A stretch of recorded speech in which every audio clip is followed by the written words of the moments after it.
My name is Kelly Fitzpatrick, and I'm a proud Army veteran and the director of the Oregon Department of Veterans Affairs. It's my honor today to speak to the state and nation's Nisei veterans, as well as their families, their descendants, and their supporters, which should include every single American. On the morning of December 7th, 1941, the Empire of Japan attacked the United States military base at Pearl Harbor, Hawaii, marking the beginning of World War II for the U.S. While it was a day that will live in infamy for all of us, Japanese Americans and those of Japanese descent, known as Nisei in particular, faced prejudice at home. 3 days after the attack, members of the 298th and 299th Hawaii National Guard had their rifles stripped from them because of their ethnicity. Met with this shameful fear and discrimination, these men nevertheless were willing to volunteer for the United States Armed Forces in one of the bloodiest and most dangerous campaigns in military history. Even before Pearl Harbor, Nisei had been subject to shocking discrimination, barred from citizenship, secondary education, and all but the lowest paying forms of manual labor.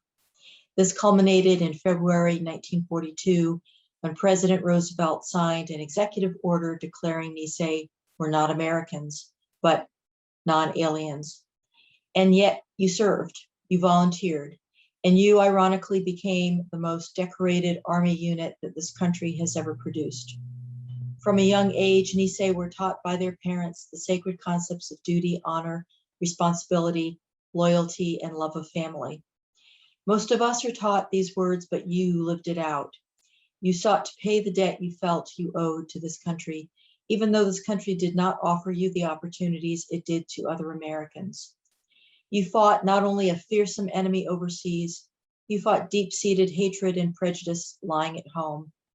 At a time when America failed to show faith in you, you showed faith in America, and you forced this country to stand for the ideals it promised. The story of the Nisei service members and veterans is one that's unique in the annals of our nation's military history, and yet it is not.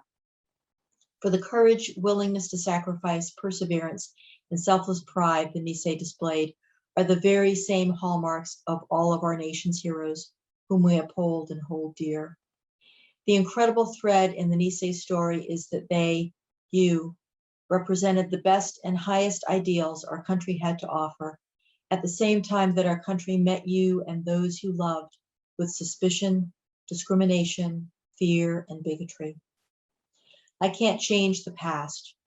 Today, I can simply say on behalf of myself, my family, and the Oregon Department of Veterans Affairs, thank you. Thank you for what you have done for our country. Thank you for making our nation and the world a better and safer place.